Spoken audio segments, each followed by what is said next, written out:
الصراط الذين أنعمت عليهم غير المغضوب عليهم ولا الضالين.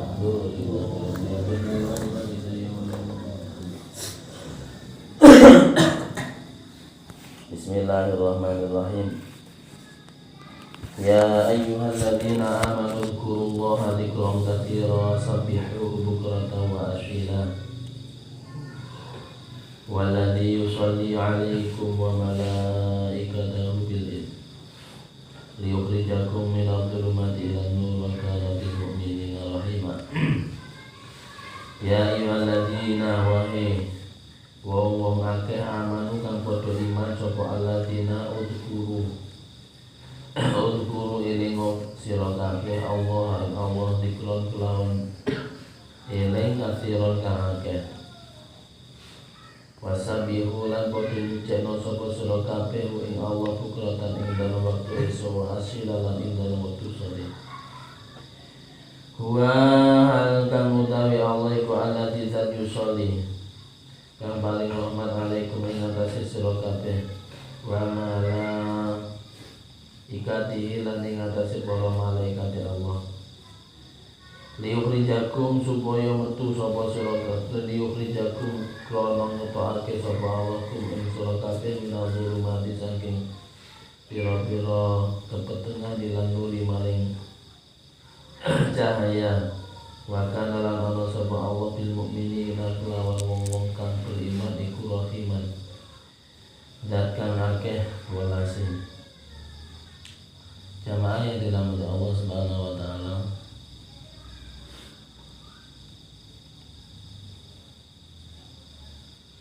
dalam surat Al-Ahzab Allah menerangkan bahwasanya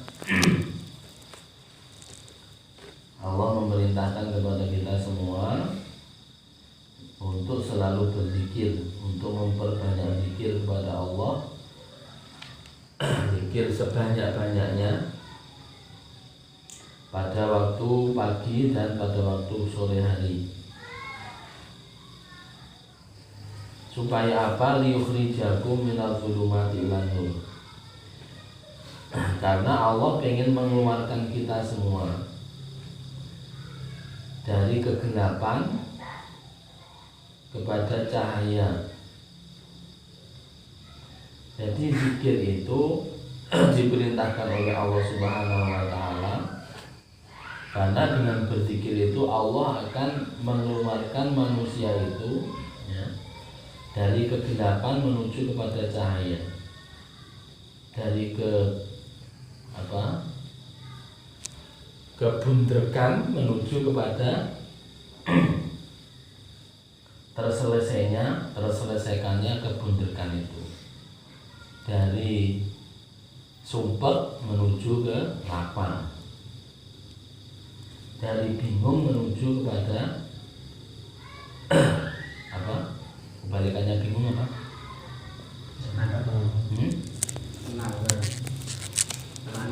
Tenang. Nah, itu semua kalau pengen kita dapatkan syaratnya yaitu memperbanyak zikir kepada Allah, ya. Baru Allah nanti akan memberikan itu kesumpekan kita dalam kehidupan, ya. Kalau kita pengen kehidupan kita, kesumpekan kita dalam hidup kita itu dihinakan oleh Allah, maka syarat utamanya memperbanyak zikir. Ya, berzikir kepada Allah itu diperbanyak, itu pasti masalah-masalah hidup kita itu akan dihilangkan oleh Allah. Ya, karena dalam ayat lain itu wa may yattaqillaha yaj'al lahu makhraja. Orang yang bertakwa kepada Allah, Allah akan memberikan jalan keluar dalam semua urusan-urusan itu. Nah, di sini orang yang bertakwa itu seperti apa? Di antaranya itu adalah memperbanyak zikir kepada Allah. Ketika sudah zikir itu sudah kita maksimalkan, ingat kita kepada Allah sudah kita maksimalkan, itu pasti Allah akan memberikan jalan bagi kita untuk masalah-masalah yang kita hadapi. Tapi kalau kita menjauh dari Allah, melupakan Allah, maka ya sudah tidak ada janji Allah ini akan hilang, janji untuk mengeluarkan kita dari masalah-masalah itu. Jadi syaratnya sebenarnya enak bagi manusia itu supaya diterangkan jalannya oleh Allah, yaitu memperbanyak zikir. Dalam ayat lain Allah menerangkan fadhkuruni adzkurkum. Dua kalimat yang ini saling berhubungan. Fadhkuruni, kata Allah, ingatlah kepadaku, maka adzkurkum, maka aku akan ingat kepadamu. Jadi Allah itu mau memberikan kepada kita itu juga punya syarat, yaitu syaratnya kita selalu ingat kepada Allah. Fadhkuruni, ingatlah kepadaku, maka adzkurkum. Bagaimana caranya kita ingat kepada Allah? Ya dengan zikir. Zikir itu apa? Zikir itu ya semua masalah-masalah, semua ibadah-ibadah. Kalau di sini diterangkan fadhkuruni bita'at. Ingat kepadaku dengan cara taat kepada Allah. Taat dalam semua hal. Apa yang menjadi anjuran Allah, perintah Allah, yaitu ditaati. Maka adzkurkum kata Allah. Kalau kita sudah mentaati apa yang diperintahkan Allah, apa yang dianjurkan Allah, Allah akan membalas adzkurkum, maka aku akan ingat kepadamu. Ingat kepadamu itu yang dimaksud aku akan ingat kepadamu itu adalah karena kita melaksanakan ketaatan kepada Allah, seperti melaksanakan sholat, melaksanakan puasa, melaksanakan zikir, ya. Maka ingatnya Allah dengan cara bil maghfirah wa thawabi. Ingatnya Allah itu dengan cara memberikan ampunan atas orang-orang yang ingat dengan cara taat kepada Allah tadi. Jadi Allah akan ingat. Ingatnya Allah itu berupa apa? Akan dibentukkan apa? Bentuknya adalah al-maghfirah, ampunan dari Allah. Orang itu kalau sudah diberikan ampunan oleh Allah dari dosa, maka hidupnya itu akan lapang. Hidupnya itu akan lapang. Kalau sudah diberikan ampunan oleh Allah, sudah bersih dirinya itu, maka hidupnya itu akan lapang. Selain maghfirah apa? Wasawab. Jadi bukan hanya diberi ampunan saja kemudian dia tidak berdosa, dosanya itu hilang, tapi juga masih diberi pahala. Yang pahala ini akan meninggikan derajatnya. Jadi ampunan dengan pahala itu beda. Kalau ampunan itu membersihkan dosa, kalau pahala ini nanti akan menaikkan derajatnya. Kalau ampunan itu hanya sekedar memasukkan ke dalam surga, tapi kalau pahala ini akan menambah nikmat-nikmat yang ada dalam surga. Jadi semakin banyak diberi pahala, maka semakin banyak kenikmatan-kenikmatan yang akan diterima di surga.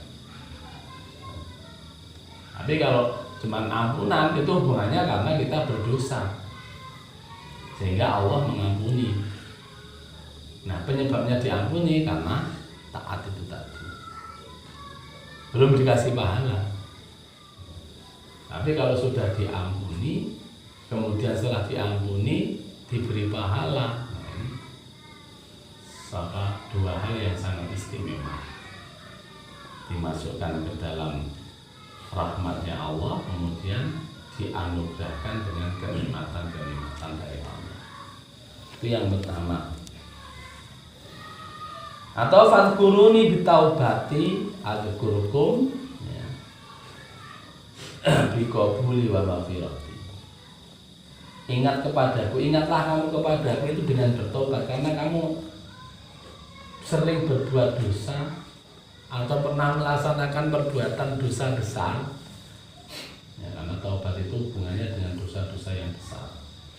Dosa besar itu dosa besar itu yang makan uang rentenir, ya, baik itu yang ngutangi maupun yang utang itu sama-sama makan uang rentenir, itu sama-sama dosanya sama-sama besar.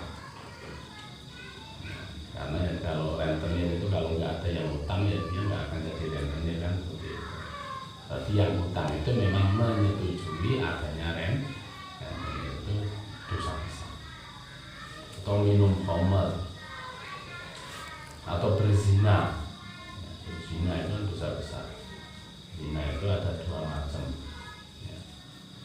Ada zinanya orang yang masih lajang dan ada zinanya orang yang sudah bersuami istri. Itu hukumnya beda.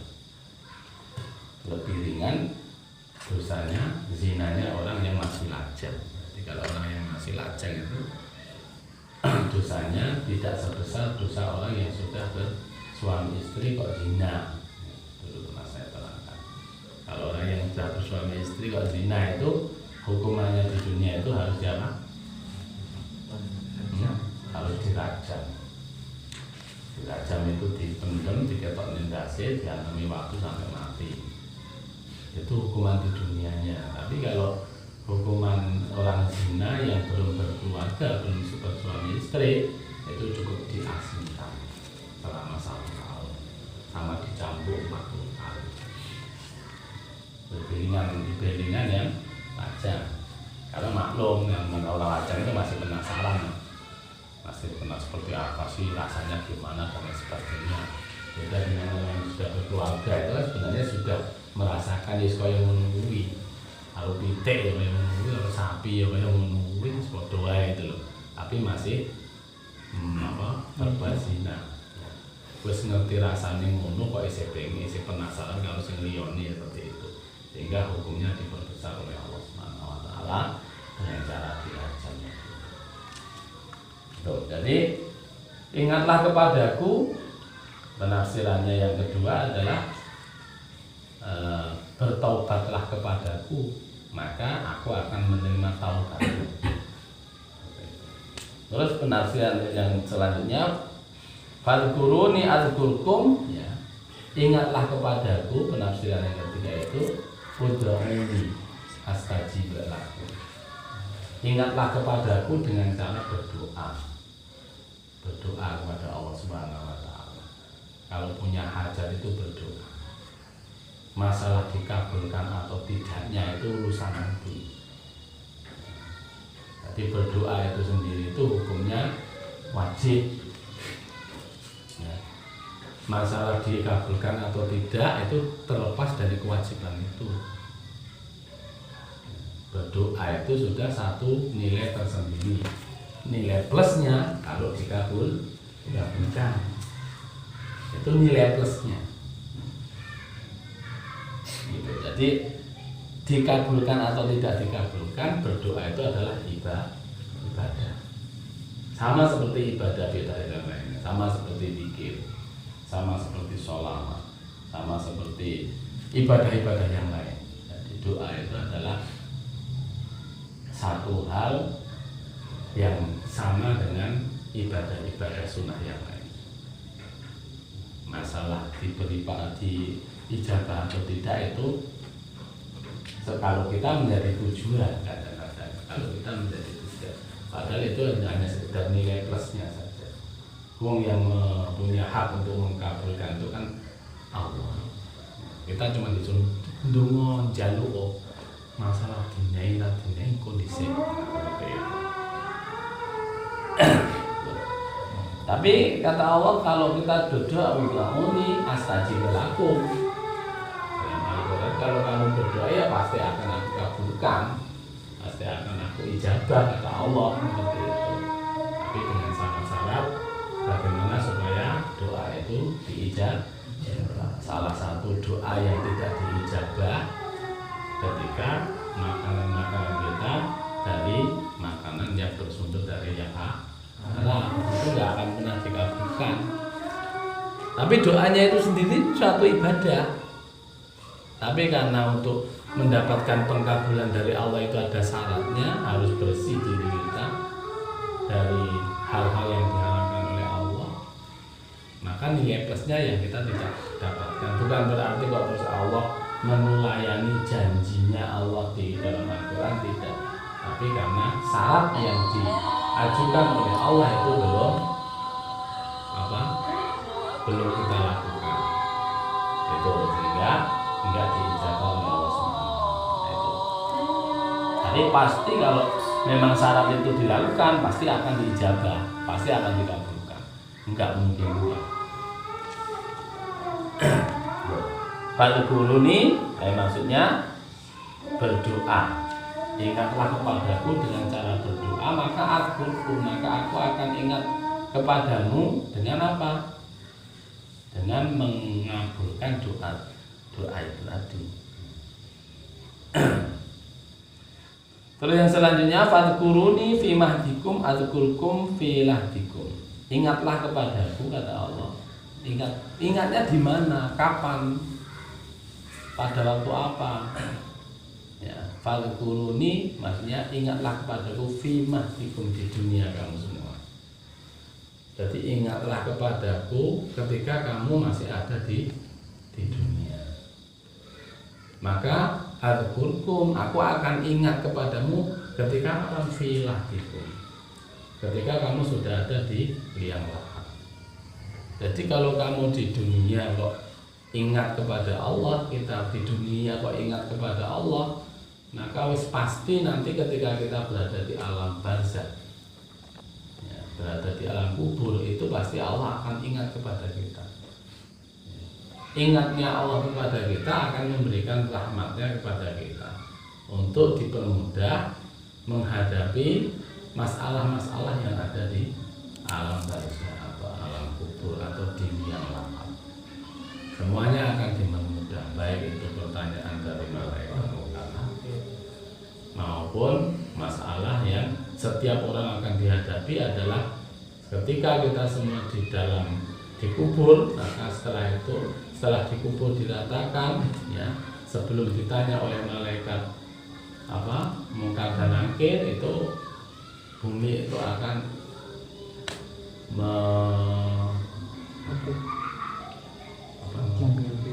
menghimpit kita. Jadi siapapun itu, baik orang yang beriman maupun orang kafir, itu akan dihimpit.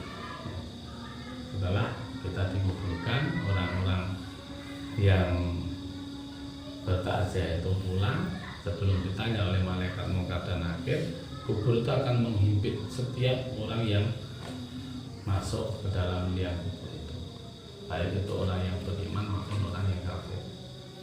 Ya, hanya perbedaannya kalau digambarkan itu, kalau orang yang beriman itu himpitannya seperti seorang ibu, dia gemes dengan anaknya, jadi himpitan kasih sayang.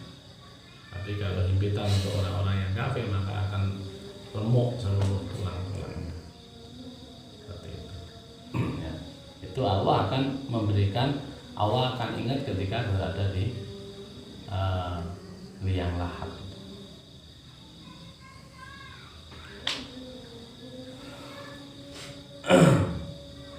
Terus fadkuruni, ya, ingatlah kepadaku. Bagaimana cara ingat kepada Allah? Ya, bitawakul, dengan bertawakal. Ya, jadi kita itu disuruh ingat kepada Allah itu dengan cara tawakal. Jadi semua masalah-masalah yang kita hadapi itu harus dihadapi dengan tawakal. Kita pengen apapun itu harus dengan tawakal. Kita sakit maka harus dengan tawakal. Tawakalnya harus berubah. Ya, kita lapar harus dengan tawakal. Caranya mencari rezeki untuk bisa makan. Kita pengen sesuatu, caranya tawakal, gimana supaya bisa mendapatkan sesuatu yang kita inginkan dengan mencari rezeki yang halal. Jadi ingat kepadaku dengan cara bertawakal, maka adzkurkum kata Allah. Aku akan ingat kepadamu dengan cara bil kifayati, dengan memberikan kecukupan. Ya. Ketika kita sudah tawakal kepada Allah, tawakal itu ya setiap kita mau berusaha itu diawali ya dengan tawakal. Karena kalau doanya itu kalau mau keluar berusaha itu kan bismillah tawakkaltu Allah. Bismillah dengan menyebut Allah, tawakkaltu ala Allah. Jadi enggak kok terus wis bahasane wis kerja bar kerja terus bariku tawakal, enggak. Jadi tawakal itu sudah dari awal. Tawakal ada tawakal dengan bil batin, tawakal dengan batin yaitu tawakal dengan doa. Ada tawakal bil zahir, tawakal dengan zahir yaitu dengan cara bekerja bareng. Jadi pas mau kerja itu ya pokoknya pasrah karena Allah. Jadi nanti setelah dapat berapa itu karena sudah dari awal diawali dengan kepasrahan kepada Allah, maka seberapapun yang dia dapatkan dia tidak akan mengeluh. Karena sudah diawali dari awal. Beda dengan kalau tawakalnya, kalau tadi harus kerja lah, untuk piro itu beda, nilainya itu beda. Makanya kalau dia mau bekerja, bismillah tawakal tuh. Jadi ketika nanti di akhirnya kita mau ngundel, aku mau wis tawakal, wis dumone supaya hubungan seperti itu, untuk mengingatkan. Terus yang selanjutnya fadkuruni, ya, dalam ayat Allah masalah tawakal sudah dijelaskan, wa may yatawakkal 'ala Allah fa huwa hasbuh. Barang siapa yang bertawakal kepada Allah, maka Allah sendiri yang akan memberikan kecukupan, bukan orang yang dia kerja di sana, bukan bosnya, ya. Jadi langsung Allah yang akan memberikan kecukupan itu Allah. Terus fadkuruni azkurkum, ingatlah kepadaku dengan cara apa? Bil ihsan, dengan cara berbuat baik. Nah, berbuat baik itu macam-macam. Bisa berbuat baik dengan tetangga, bisa berbuat baik dengan keluarga, dengan istri, dengan anak, dengan teman, ya. Pokoknya berbuat baik, ingatlah kepadaku dengan cara berbuat baik tanpa memandang siapa orang itu. Maka kata Allah, azkurkum, aku akan ingat kepadamu dengan apa? Birrahmah, akan memberikan belas kasihan. Ya, memberikan belas kasihan itu akan diberikan Allah kepada orang-orang banyak. Orang banyak itu akan mempunyai rasa belas kasihan kepada orang yang berbuat baik tadi itu. Kang Joko pokoknya wis berbuat baiknya sama siapa saja tanpa pandang bulu. Orang baik ataupun orang jelek, ya, musuh ataupun bukan musuh, pokoknya dibikin baik lah seperti itu. Maka Allah nanti akan memberikan rahmatnya kepada orang-orang yang sudah dibaikin oleh Kang Joko ini, sehingga suatu saat dia akan ingat, ya Allah, Joko saya ini besok ini hajatan, nah. Akhirnya mau nyumbang orang member ya lah, izin seperti itu, salah satu bentuknya seperti itu. Jadi rahmat Allah akan diberikan untuk Kang Joko, ya, dengan cara Allah menitipkan pada orang-orang yang dibikin baik oleh Kang Joko. Orang itu akan gantian berbuat baik kepada Kang Joko. Makanya asin ilaman ahsana ilaika, orang yang berbuat baiklah kepada orang yang telah berbuat baik kepadamu, kan seperti itu. Jadi kalau ada orang yang sudah berbuat baik sama kita kok malah orang itu kita jahatin, ya keterlaluan. Jadi berbuat baiklah kepada orang yang sudah berbuat baik sama kita. Yang hebat itu asin ilaman ahsana ilaika, berbuat baik kepada orang yang sudah pernah berbuat jelek kepada kita. Jadi itu sangat mudah. Orang-orang seperti kita kadang-kadang ngabur, mas, di tenor, gitu. Ya, kalau sudah milih aku, yus, tak ngel-ngel teman, ya. Seperti itu berarti apa? Nggak bisa berbuat baik kepada orang yang berbuat jelek kepada kita. Itu aja, saya mau tanya.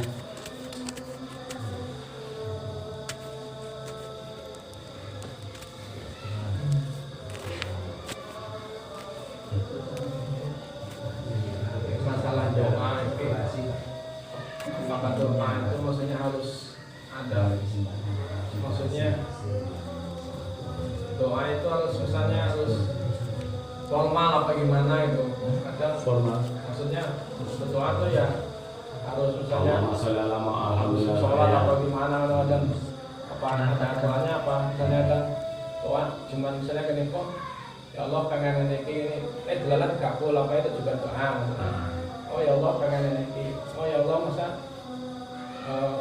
misalnya oh jangan saya ke orang itu, apa itu juga maksudnya doa. Maksudnya doanya itu apa, harus gimana, harus mengangkat tangan apa cuma dari hati, maksudnya kayak angan-angan sudah kok dia kayak gitu.